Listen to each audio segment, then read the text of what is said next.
ॐ यां मेधां देवगणाः पितरस्योपासते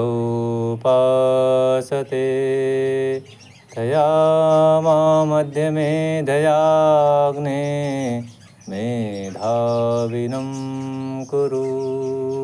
ॐ शान्तिः शान्तिः शान्तिः। आइए इस वेद मंत्र के साथ थोड़ी सी चर्चा आज की करते हैं। हमारी जो संस्कृति है, वैदिक संस्कृति, जो वेदों के सिद्धांत पर और वेदों को अपौरुषेय कह करके हमारे यहाँ ऋषियों ने संबोधित किया है, उसकी विशेषता को अपौरुषेय कह करके एक बड़ा सिद्धांत दर्शन दिया है कि एक ऐसा ग्रंथ जो अपौरुषेय है, मतलब ये किसी पुरुष के सामर्थ्य का नहीं है, किसी जीवात्मा के सामर्थ्य का नहीं है कि सृष्टि के आदि में इसको खोज ले, ये प्राप्त कराया जाता है। तो परमात्मा ने इसे सर्वज्ञ होने के कारण से, ऑमनिशिएंट होने के कारण से वो प्राप्त कराता है। तो जो लोग प्राप्त करते होते हैं वो ऋषिगण लोग होते हैं, फिर उनके माध्यम से फिर वो परंपरा चल पड़ती है। और इसी प्रकार से इस वाली सृष्टि में भी ऐसा ही हुआ है। तो जो मूलभूत सिद्धांत हैं इसके, वो अपने वेदों में आए हुए हैं, अपने मनुस्मृति में आया हुआ है, जिसमें वेद का मतलब कि ऋग्वेद, यजुर्वेद, सामवेद, अथर्ववेद, और उसको पढ़ने पढ़ाने सुनने सुनाने की जो परंपरा है वो गुरुकुलों से चलती थी, शिक्षा व्यवस्था से चलती थी। तो सबसे आदिकालीन शिक्षा व्यवस्था ये गुरुकुलों की है, सृष्टि की आदि से लेकर के अब तक चली आ रही है। आज गुरुकुलों का अभाव सा हो गया है और उसका जो दुष्परिणाम है उसको पूरा संसार देख भी पा रहा है, समझ भी पा रहा है कि गुरुकुलों में रह कर के जो 24 घंटे निर्माण की प्रक्रिया चलती थी, ज्ञान विज्ञान से लेकर के और आचरण से लेकर के और सारी व्यवस्थाओं की, वो अभी 5 घंटे 6 घंटे 7 घंटे की पढ़ाई में आ गई है। तो 24 घंटे में अगर से 7 घंटे केवल पढ़ाया जाएगा, 5 घंटे पढ़ाया जाएगा, तो बाकी 18-20 घंटे में जो परिवर्तन आ जाएगा, जो अभ्यास नहीं होगा उसका दुष्परिणाम तो आएगा। तो आज की शिक्षा व्यवस्था में इस तरह का चल रहा है, बच्चे 5 घंटे 6 घंटे पढ़ते हैं, बाकी अपने घर में रहते हैं, परिवार के बीच में रहते हैं, समाज के बीच में रहते हैं, जहाँ से उनको बिगड़ने के पूरे अवसर हैं। तो ये सारी संस्कृति का जो ह्रास हुआ है, जो सारे संसार के लिए आज दुख का कारण बना हुआ है, मुख्य रूप से अपने देश भारतवर्ष के अंदर, जहाँ पर गुरुकुलों का बिल्कुल से अभाव हो गया है।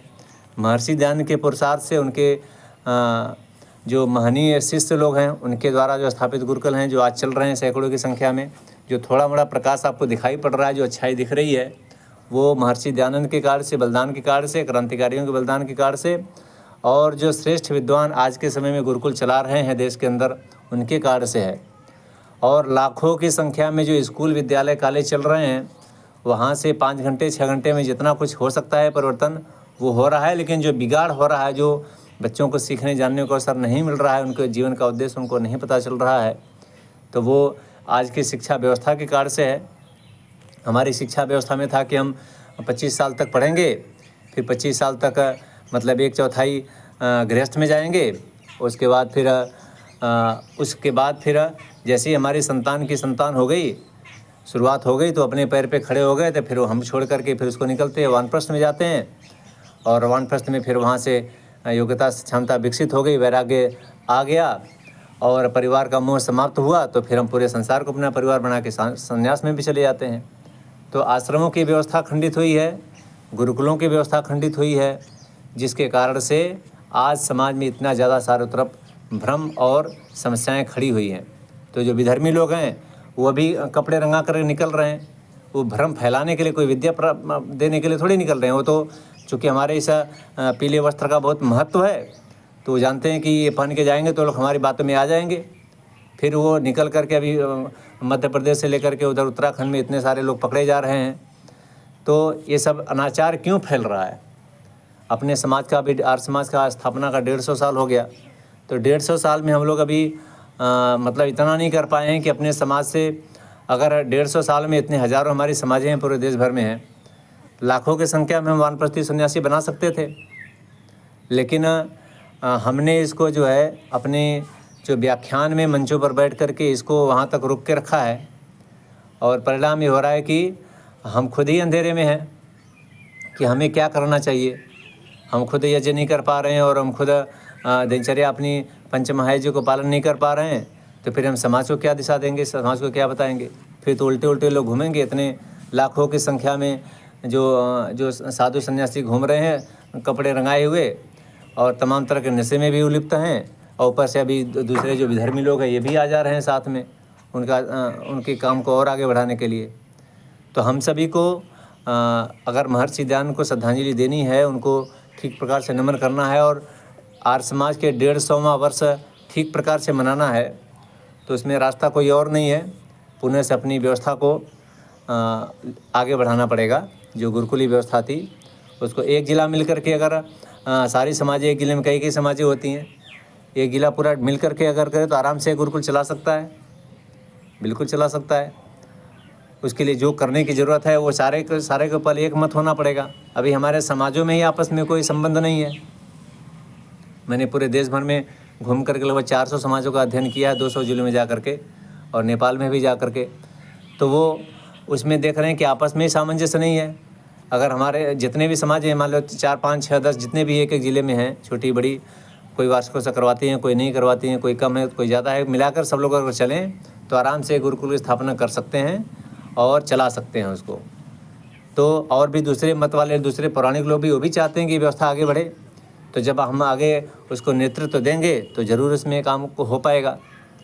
तो ये गुरुकुलों की व्यवस्था और जो ये आश्रम व्यवस्था है, क्योंकि बिना गुरुकुलों के ब्राह्मण क्षत्रिय वैश्य शूद्र जो हमारे कर्म निर्धारित हैं कि ब्राह्मण जो है पढ़ेंगे पढ़ाएंगे, यज्ञ करेंगे कराएंगे, दान लेंगे दान देंगे, ये काम करेंगे, और क्षत्रिय लोग जो है वेद पढ़ेंगे, यज्ञ करेंगे, दान देंगे और रक्षा का कार्य ऊपर से करेंगे, ये ब्राह्मण क्षत्रिय हो जाएंगे।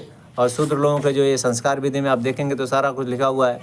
वैश्य स्वरूप लक्षणम पशूनाम रक्षणम दान विद्या अध्ययनमेव च वाणिक पथम कुशीदम च वैश्यस्य कृषिमेव च।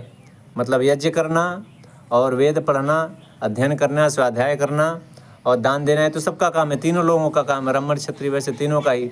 और अलग अलग से थोड़े थोड़े वर्ण के अनुसार में थोड़े काम और बढ़ जा रहे हैं कि इनको व्यापार प्रबंधन और कृषि आदि के जितने भी अर्थ प्रबंधन है, जितने पदार्थ लग रहे हैं समाज में, वो सारा उपलब्ध करवाना भी वैसे लोगों का है। और शूद्र लोगों का एकमेव शूद्रस्य प्रभु कर्म समाधिशत एतेषा में वर्णानाम शुश्रूषाम अनसूयया। ये मनुस्मृति का जो वचन यहाँ पर सारा दिया है महर्षि ने कि उनका एक ही काम है कि तीनों लोगों के साथ जुड़ करके, जिस भी स्वभाव के हों, ब्राह्मण तो स्वभाव वाले थोड़े हैं तो ब्राह्मण महोदय के साथ लग करके, क्षत्रिय स्वभाव वाले हैं तो उनके साथ रख करके हथियार आदि और से जितनी व्यवस्था उनकी लग रही है उसमें थोड़ा उठाने बैठाने में व्यवस्थाओं में लग जाएं। और अगर वैश्य वाला स्वभाव है, बिजनेस व्यापार में मन लगता है, धन में लगता है, खेती बाड़ी में लगता है, तो उसमें जाकर उनके साथ लग करके कर लें। तो ये जो अपनी वर्ण व्यवस्था थी, जो आश्रम व्यवस्था थी, ये सारा ही बिगड़ा हुआ है। और सारे को जब तक आप ठीक से नियम में आकर के नहीं करते हैं, अब गृहस्थ के बाद वानप्रस्थ में जाने का नियम है, सबको जाने का नियम है कि अंतिम अपना जो लक्ष्य है वो तो मुक्ति का है, मुक्ति से पहले स्वर्ग का है। स्वर्ग बनाने के लिए आपको पंच महायज्ञ करने पड़ेंगे, वो हम नहीं करते हैं, अपने घर में यज्ञ नहीं करते हैं। पूरा का पूरा जिला मतलब 2, 4, 10 लोग आपको मिल जाएंगे शायद मुश्किल से कि वो जो है यज्ञ करते हों दैनिक रूप से अपने घर में, ब्रह्म यज्ञ करते हों, देव यज्ञ करते हों, वो सारी व्यवस्थाएं बिगड़ी हुई हैं। तो अगर ये सब नहीं करेंगे तो हम फिर सही दिशा नहीं पकड़ पाएंगे। जब हम दूसरे के केवल उपदेश करेंगे, खुद नहीं करेंगे, तो फिर बात आपकी स्वीकार नहीं होगी, हमारी बात स्वीकार नहीं होगी, बल्कि वो ऊपर से अगर उल्टा पूछ लेगा कि आप करते हैं क्या, तो इसमें हमारे लिए बहुत धर्म संकट खड़ा हो जाएगा कि क्या जवाब दें, मुँह छुपाना पड़ेगा फिर हमको। तो इसलिए ये सारी व्यवस्थाएं जो है इसको करने की हैं। और आजकल इतना मतलब चारों तरफ वातावरण बन रहा है कि बच्चों के ऊपर खूब आरोप लग रहे हैं कि वो अपने माता पिता को, दादा दादी को जैसे भी करके उनको जो है वृद्धाश्रम में भेज रहे हैं, उनको अनाथाश्रम में भेज रहे हैं। तो ये भी बड़ा संकट का चीज़ है। लेकिन समझना ये पड़ेगा कि सामान्य सा नियम है, व्यक्ति जब बहुत अनुभवी हो जाता है तो बोलता है। आपने 50 साल 60 साल अगर आपने जीवन जिया है अच्छी प्रकार से ढंग से, तो फिर आपके पास कहने के लिए काफ़ी कुछ होता है, तो वो कहने के लिए आपको अवसर मिलना चाहिए। अभी ज़रूरी नहीं है कि वो बात आपके घर में मानी जाए, आपको कहने आना चाहिए, आपको कहना चाहिए, आपको अनुभव है तो, लेकिन जो सुने उसको कहना चाहिए। अब सारा ज्ञान अगर अपने घर में ही दे दिया जाएगा तो दुनिया कैसे चलेगी। इसीलिए वानप्रस्थ की व्यवस्था है कि आप बाहर निकलिए, गुरुकुलों में जाइए, वानप्रस्थ आश्रम में जाइए, वहाँ थोड़ी अपनी तैयारी करिए और जो कुछ भी आप पढ़ते समझते रहे हैं, और फिर जब आप कहने सुनने लायक थोड़ा हो जाइए, देने लायक हो जाइए, थोड़ा वैराग्य हो जाए, थोड़ी तपस्या आ जाए जीवन में, तो आप निकलिए बाहर, घरों में जाइए, अतिथि बनिए। अतिथि अच्छी के लिए सब लोग आपका सत्कार करेंगे अगर आप 4 बातें अच्छी बता सकते हैं, सुना सकते हैं उनको। तो ये जो वृद्धाश्रम है, जो अनाथ आश्रम है, और उसके विपरीत आप देख रहे हैं कि वानप्रस्थ आश्रम है। एक में आपको भेजा जा रहा है ज़बरदस्ती, आप चाहते नहीं फिर भी आपको भेजा जा रहा है, और दूसरे में आप रोका जा रहा है आपको, पिताजी वानप्रस्थ क्यों ले रहे हैं आप, अभी तो हम लोग सेवा कर रहे हैं, हम आपकी सेवा करेंगे, आप क्यों ऐसा कर रहे हैं। तो आप कहते हैं कि नहीं, हमको एक परिवार का नहीं, पूरे संसार के, पूरे सारे समाज के लाखों करोड़ों परिवारों का मुझे होना है, इसलिए मुझे लेना है, ये नियम है, परंपरा है, इसलिए हमें लेना है। एक में आप खुद अपनी इच्छा से जा रहे हैं और दूसरे में आपकी इच्छा के विपरीत आपको भेजा जा रहा है। घर दोनों में आपको घर छोड़ना है, अपना एक घर छोड़ना है। अब एक में जाकर के, एक घर छोड़ के आप एक जगह इकट्ठे होकर, बूढ़े बूढ़ी लोग, ढेर सारे लोग रहते हैं, उसको वृद्धाश्रम बोलते हैं, अनाथ आश्रम बोलते हैं। किसी तरह समाज से संकट में जाकर के किसी तरह से हम जीवन यापन कर रहे हैं, और दूसरे में जाके आप अपनी उन्नति के लिए, आत्मा की उन्नति के लिए, अपनी उन्नति के लिए आप वहाँ जाकर तैयारी करते हैं, वानप्रस्थ आश्रम में या गुरुकुलों में जाकर के। तो दोनों में कितना विभेद है। घर दोनों में छोड़ना है, दोनों में आपके अनुभव का सदुपयोग लिया जाना है समाज के लिए, परिवार के लिए। तो अगर आपने एक को खंडित किया है, आप अगर वानप्रस्थ में संन्यास में नहीं जा रहे हैं, तो बच्चे अगर आपको भेज रहे हैं वृद्धाश्रम में और अनाथ आश्रम में, तो एक तो उनको आपने संस्कार नहीं दिया होगा, इसलिए ऐसा हो रहा है। उसमें भी हमारी कमी निकल करके आ रही कि हमने बच्चों को ऐसा संस्कार कैसा दिया कि मतलब वो हमें घर में न रख करके उनको हमें बाहर निकाल रहे हैं। तो इसमें भी हमारी कमी आ रही कि हमने संस्कार उनको नहीं दिया है। और दूसरा कि अगर उनको संस्कार दिया है तो निकालेंगे नहीं, वो फिर भी नहीं निकालें तो हमें खुद निकलना है, जिससे कि हमारा जो ज्ञान है, जो हमारा अनुभव है, जो हमारी उन्नति है, उसमें कोई बाधा ना पड़े। हमारे अनुभव का समाज को, परिवार को लाभ मिले। बच्चों की इच्छा होगी तो आएंगे, आशीर्वाद लेंगे, और हम उनको भी उपदेश उसी प्रकार से कर पाएंगे। जैसे लाखों करोड़ों परिवार देश के अंदर हैं, वैसे एक परिवार हमारा, जहाँ पर हमने अपने परिवार को बनाया, बच्चों को पाल पोस करके बड़ा किया। तो सारी बातों का जो निष्कर्ष ये है कि हमारी जो गुरुकुली व्यवस्था थी वो टूटी हुई, खंडित हुई है। और अगर देश भर की सभी समाजें मिलकर के अगर ये जिम्मेदारी उठा लें, तो सभी समाजें एक ज़िले में जितनी हैं सब मिलकर एक गुरुकुल चलाएं, एक कन्याओं का, एक बालकों का, तो आराम से 1200 गुरुकुल आपके ज़िले में खड़े हो जाएंगे। 150 साल में महर्षि के जाने के बाद अभी 100-125 कितने भी गुरुकुल इसके आसपास ही हैं देश भर में, छोटे बड़े मिला करके सब अपने वैदिक व्यवस्था वाले। आराम से 1200 गुरुकुल चल सकते हैं, एक ज़िले के अंदर से एक चल सकता है। लेकिन उसमें एकजुट होना पड़ेगा। अपना जो प्रांतीय समितियां हैं, जो आर्य प्रतिनिधि सभा है, उसके देख रेख में अगर इस तरह की जिम्मेदारी हो कि सब जिले अपने अपने समाज आपस में मिल करके गुरुकुल खोलें, और फिर गुरुकुल खोलने के साथ में बच्चे वहाँ पर पढ़ाए जाएँ, और उसके बाद फिर जो समाज के लोग हैं अपना ये आश्रम व्यवस्था उसको भी स्वीकार करें। अगर उसको नहीं करते हैं, अगर मतलब आप सही बात अगर नहीं बोल पाएंगे, सही व्यक्ति को सही बात नहीं बोलेंगे, तो निश्चित रूप से आप बोलेंगे, फिर बोलेंगे तो बातें बढ़ती हैं, फिर परिवार से लेकर, समाज से लेकर, संगठन में सब जगह विघटन की स्थिति खड़ी हो जाती है। तो जो हमें करणीय कर्म है, अगर हम नहीं करते हैं तो फिर जो अकरणीय है वो ज़रूर होने लग जाता है। तो इसलिए जो अपना तपस्वी होने का अपना जो नियम है अपनी संस्कृति में, कि पढ़ाई कर रहे हैं तभी भी तपस्वी होना है, गृहस्थ में जाकर के सबसे बड़ा उसको तब बताया जा रहा है कि उसी पर सारे आश्रम पलते हैं, वहीं से निर्माण होकर के वहीं से राम आते, वहीं से कृष्ण आते, वहीं से महापुरुष पैदा होते हैं, वो भी तपस्या का है। फिर जैसे हम वानप्रस्थ में जाते हैं तो वहाँ भी पूरी तपस्या ही तपस्या है। और उसके बाद जब संन्यास लेते हैं तो पूछना ही तपस्या की पराकाष्ठा करनी पड़ती है कि अब मेरा अपना कोई परिवार नहीं है, सारे संसार का सारा परिवार, जैसे परमात्मा का सारा संसार है, सारे संतानें उसकी हैं, सन्यासी की भी सारे संतानें, जितने भी संसार में प्राणी हैं सब उसके संतानवत हो जाते हैं। तो वो तपस्या की एक अलग पराकाष्ठा हो जाती है। तो इसलिए महर्षि ने जो ये अपनी बाग लगाई है आर्य समाज संगठन नाम की, तो वो उसको उन्नति पर ले जाना, उसको अच्छी प्रकार से आगे बढ़ाना, ये हम सभी का कर्तव्य है। चाहे गुरुकुल खोलना हो, चाहे वर्ण व्यवस्था को, अगर बच्चे गुरुकुल में जाएंगे तो वहाँ से आचार्य अगर उनका वर्ण निर्धारित करते हैं कि ब्राह्मणत्व वाले हैं, कि क्षत्रियत्व वाले हैं, कि वैश्यत्व वाले हैं, कि शूद्रत्व वाले हैं, तो किसी को कोई पीड़ा नहीं होगी।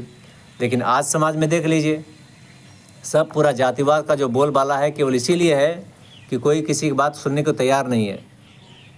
आचार्य की बात विद्यार्थी सुनते हैं, उनके अंदर जो योग्यता क्षमता होगी, अगर ब्राह्मण बनने की होगी तो ब्राह्मण बन जाएंगे, क्षत्रिय बनने की होगी तो क्षत्रिय बन जाएंगे, वैश्य बनने की होगी तो वैश्य बन जाएंगे। जो भी बने, जैसे ही उनके अंदर सामर्थ्य परमात्मा ने दी होगी वैसा विकसित हो जाएगा, वैसा निकल करके अपने जीवन में लगेंगे वो, तो फिर वो उनको कोई शिकायत नहीं होगी और माता पिता को भी कोई शिकायत नहीं होगी कि हमारे बच्चे इसी हो गए हैं। अभी बच्चे के अंदर ब्राह्मण तो नहीं है, लेकिन आपने जबरदस्ती उसको ब्राह्मण तो थोप रखा है। बच्चे के अंदर क्षत्रिय तो नहीं है, लेकिन आपने जबरदस्ती उसको ऐसा सिद्ध कर रखा है। अपने संविधान से लेकर सारी व्यवस्था उस तरह की चल रही है। तो आपस में भी संघर्ष जातियों का खड़ा हो रहा है। चारों तरफ देखिएगा तो सब अपनी अपनी जाति का एक एक बैनर लेकर के खड़े हो रहे हैं कि हमें हमारा अधिकार, हमारा अधिकार, हमारा अधिकार। कर्तव्य की बात कोई नहीं कर रहा है। तो कर्तव्य निर्धारण का जो कार्य था हमारे श्रेष्ठ आचार्यों के देखरेख में होता था। और व्यवस्थाओं को अगर ठीक करना है, समाज को ठीक से चलाना है, संसार का फिर से मार्गदर्शन अगर इस राष्ट्र को करना है, तो केवल एक ही रास्ता है कि आप जो है इस आश्रम व्यवस्था को, इस अवर्ण व्यवस्था को और इस गुरुकुली व्यवस्था को पुनः से स्वीकार कीजिए और उसके लिए अपना सामर्थ्य लगाइए। अभी हम गुरुकुल खोलने की बात कर रहे हैं तो सब जगह जा रहे हैं तो सब बड़े प्रसन्न हो रहे हैं कि बहुत अच्छा, आप तो बहुत अच्छा कार्य कर रहे हैं। गुरुकुल नहीं, कम से कम गुरुकुल होगा तो बच्चे संस्कार सीख पाएंगे। आज 5 घंटे स्कूल में अंग्रेजी, गणित, विज्ञान सीख करके आ रहे हैं और जितना उन्नति नौकरी कर रहे हैं, जो भी कर रहे हैं, मैंने कर पा रहे हैं, लेकिन संस्कार वाला का पार्ट तो पीछे छूट रहा है, संस्कृति वाला पार्ट पीछे छूट रहा है। और परिणाम हो रहा है कि लड़कों का तो जैसा हो रहा है हो ही रहा है, उल्टे काम कर ही रहे हैं वो। लड़कियों का तो मतलब जो धर्मांतरण हो रहा है कि पूछिए, मतलब पूरी गैंग लगी हुई है उसको जो है रोकने। मैं 2-3 लड़कियों को मैं काउंसलिंग करने के गया, मतलब देख कर रोंगटे खड़े हो गए। हम तो इसको सोशल मीडिया में, व्हाट्सअप आदि में पढ़ते सुनते थे, तो सामने इस तरह का घटित हो रहा है। मैं कहानी बताऊंगा तो आपके रोंगटे खड़े हो जाएंगे। एक लड़की ने तो मतलब कपड़े फाड़ने लगी अपने माता पिता के सामने कि आप लोग हमको समझाने आए हैं, आप लोग चले जाए, आपको आरोप लगाएंगे। माता पिता, चाचा जी सब बैठे हुए हैं सामने, उनके सामने ही हम 4-5 लोग गए थे। और वो 4-5 महीने किसी मुस्लिम के साथ रह करके आई थी और वो बोली कि जो है हम कपड़े फाड़ कर बदनाम करेंगे आपको। मतलब सोच करके, देख करके हमारी तो आवाज़ ही बंद हुई कि मतलब चल क्या रहा है ये। उसके बाद 2-3 लड़कियों के और काउंसलिंग में हम गए जो है थाने में, मतलब कैसे कैसे मतलब पूरी गैंग काम कर रही है वहाँ पर। और हम यहाँ हमें जो करना है, हम हाथ पर हाथ धर बैठ करके कुछ नहीं कर पा रहे हैं। तो जो निवेदन आप सभी से, जहाँ तक मेरी आवाज़ जा रही है, आपको इसमें कोई भी शंका है, कुछ भी आपको अतिरिक्त लग रहा है कि मैं गलत बोल रहा हूँ, 7755014195 मेरा नंबर नोट कर लीजिएगा और आपको डिस्क्रिप्शन में सारा नंबर मिल जाएगा। वहाँ पर आप इसको कोई भी शंका है आप तो ज़रूर डिस्कस करिए। अगर मैं कुछ भी गलत बोल रहा हूँ तो आप इसको चर्चा करिए और सही चीज़ सामने लेकर के आइए। और अगर आपको लगता है कि मैं सही कह रहा हूँ तो इसको सुधारने में, इसकी व्यवस्था में आगे बढ़ाने में महर्षि दयानंद के बलिदान को, 70 बार के विस्पान को और इतने लाखों लाख क्रांतिकारियों के जीवन का जो बलिदान हुआ है, उसका सारा ऋण हमारे कंधे पर है। और वो उसको उतारना, उस ऋण से मुक्त होने का लक्ष्य प्राप्त करना, उसमें कदम आगे बढ़ाना, ये हम सभी का कर्तव्य है। क्योंकि अभी जितना योग्यता सामर्थ्य उसमें मुक्ति तो भी नहीं होने वाली, वापस संसार में आना ही है। तो आकर के हम कैसा कैसा करके गए रहेंगे, उसी का फिर से भोगना, फिर से आगे बढ़ाना है। तो इसलिए जितना काम ये काम जो है गुरुकुल खोलने से लेकर के और आश्रम व्यवस्था से लेकर के वर्ण व्यवस्था तक जो व्यवस्था है, इसको हम दृढ़ करें।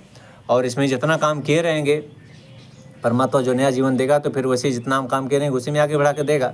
क्योंकि अनायास किसी को कुछ नहीं देता वो। जो कुछ भी, जहाँ भी परिवार से लेकर समाज से लेकर के जैसी व्यवस्था में हम आते हैं, हमारे कर्मों का परिणाम है वो।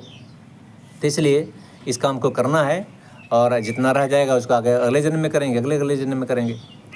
तो मुक्ति मिले उसके पहले संसार का जो श्रेष्ठ कर्म उसके प्रति अपना होता है, ये ऋषियों की व्यवस्था को आगे लेकर स्वीकार करना और करके अपने व्यवहार के साथ में उसको सिद्ध करना, तो हम सभी का कर्तव्य है।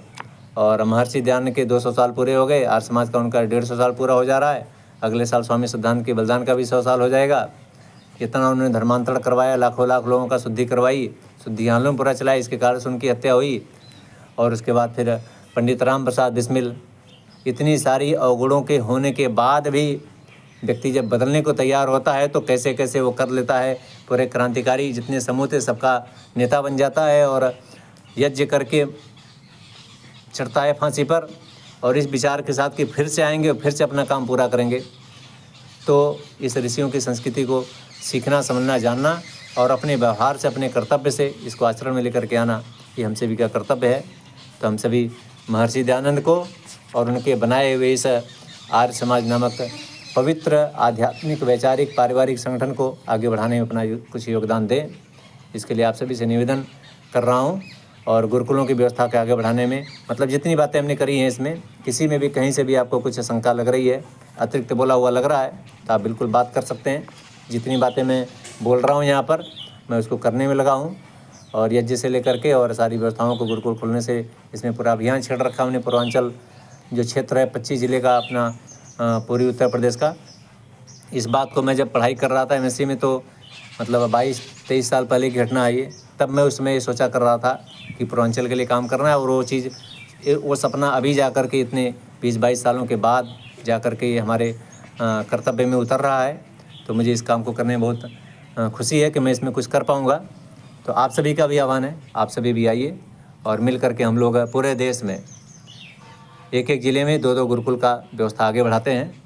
और पूर्वांचल में तो हम तो लगे ही हैं, हम पूरे देश का आह्वान करते हैं, क्योंकि वीडियो हमारा तो सब जगह जाएगा। तो आप सभी लगिए इसमें। आप जो कुछ भी जिस प्रकार से धन से कर सकते हैं, अन्न से कर सकते हैं, थोड़ा देर समय दे सकते हैं और अपना ज्ञान दे सकते हैं, मार्गदर्शन दे सकते हैं, किसी भी रूप में आप आते हैं, सब लोगों की आवश्यकता है। और सब लोग मिल करके इस ऋषियों की व्यवस्था पे आगे बढ़ाएं। नहीं तो हम लोग तो पूरे संसार का मार्गदर्शन करते थे, अब सारे संसार के लोग मिल करके हमारा ही मार्गदर्शन करने में लगे हैं। उनको खुद लक्ष्य का पता नहीं है और हमें सिखाने आ रहे हैं। हमारा जो है ज़बरदस्ती धर्म परिवर्तन कर रहे हैं, विचार मतलब थोप रहे हैं, और हमारे इतने भोले भाले लोग जो हैं बुद्धि इनकी काम नहीं करेगी, उनके फंस भी जा रहे हैं। तो हम सभी को मिल करके इस व्यवस्था को आगे बढ़ाना है। आप सभी से निवेदन करते हैं कि महर्षि दयानंद को और इन बलिदानियों के बलिदान को स्मरण करिए और उसके अनुसार अपने कर्तव्य का निर्धारण करिए। मेरी बातों से अगर किसी को कोई अतिरिक्त लगता है तो आप बिल्कुल बातचीत करिए, हम आपके बातों का समाधान करेंगे। और जो कुछ भी आपसे सीखने लायक होगा सीख भी लेंगे। तो इन्हीं बातों के साथ अपनी वाणी को विराम देता हूँ। आप सभी को ओम, बहुत बहुत सादर नमस्ते।